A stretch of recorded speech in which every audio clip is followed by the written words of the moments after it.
Okay, we're doing a new thing. I'm Chris. This is the third video podcast because I am super cool. Uh, or alternately, because recording video podcasts is free and I am procrastinating. That could also be true. Um, I think we should just agree to go with the super cool part, but if you have another theory, that's fine. I thought I would talk about why I write what I write, um, or I should say, why I write what I publish. I publish porn.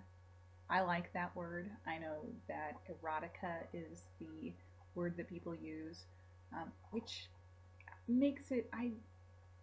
It feels like we're trying to pretty up something that I don't think needs to be prettied up. I think if your idea of pornography is uh,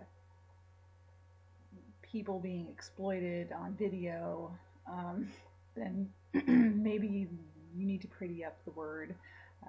I am not a visually oriented person. When I think porn, I think reading material because I'm special. Um, so that's what I write. Erotica makes it sound more text based, so I do like there's a specificity there, and that's fine as well. But mainly I write fiction. My version of porn is really kind of mind fuckery more than anything else. That should be, I don't know if that's a key word, but I might invent it. Because that's what I write. I write kinky kind of mind fucky porn.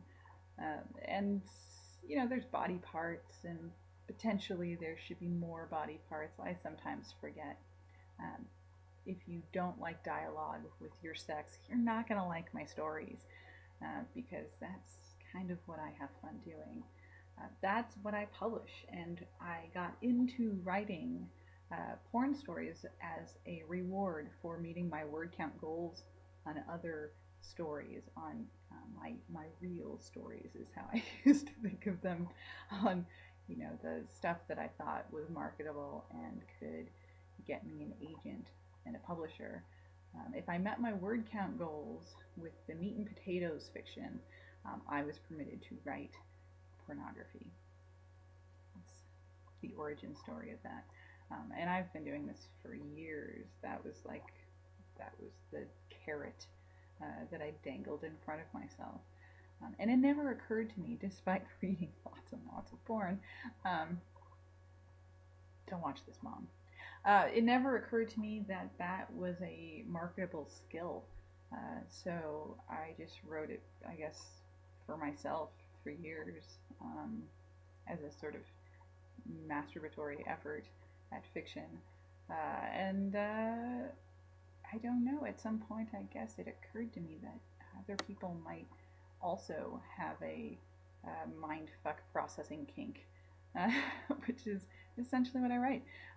So that is what led to self publishing. I did a good amount of research, and it seems like erotica is one of those categories where self publishers make more money and not, randomly become bestsellers, but actually over the length of a career self publishing erotica, you may well make more money than you would otherwise publishing through publishers or through an agent.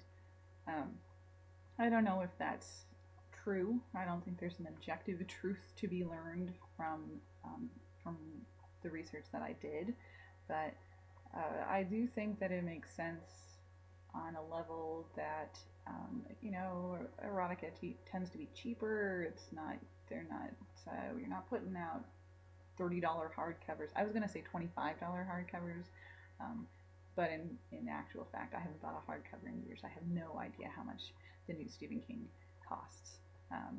Thankfully, people give me the new Stephen King and the new Lois McMaster Bujold. I have sources who hand those down to me and don't force me to buy them. I buy all ebooks. I read on my phone. These are the books that make the most sense to me. So I publish all ebooks. When I say self-publishing, I mean ebooks, and I don't always clarify because I'm projecting my truth onto the world, like you do. So yeah, that's how I got into writing pornography. I still write things that are not porny because sometimes that's the story that comes to my mind. So it's really, I mean, fiction, of course, is just life with the porny bits taken out. Let's be clear. The porny bits happen. They just happen between the lines. And sometimes that's more erotic. So I like walking that line. I think that that is fun. I think sometimes you can cut off a scene in a way that makes it even more hot and doesn't get as explicit. I don't know if that's necessarily a reader-pleasing tactic, but sometimes that's how the story comes. So there you have it. That is, if you've ever wanted to know how people get started, and I know that I have always gravitated to stories about how people got started writing what they write. That is how I got started. I really wrote porn as kind of the fun thing that I do at the end of my day when all of my obligations were complete, when my teeth were brushed and my other fiction was done and my work was over. You know, happy end of the day, write some porn. So cheers to that. Thanks for watching.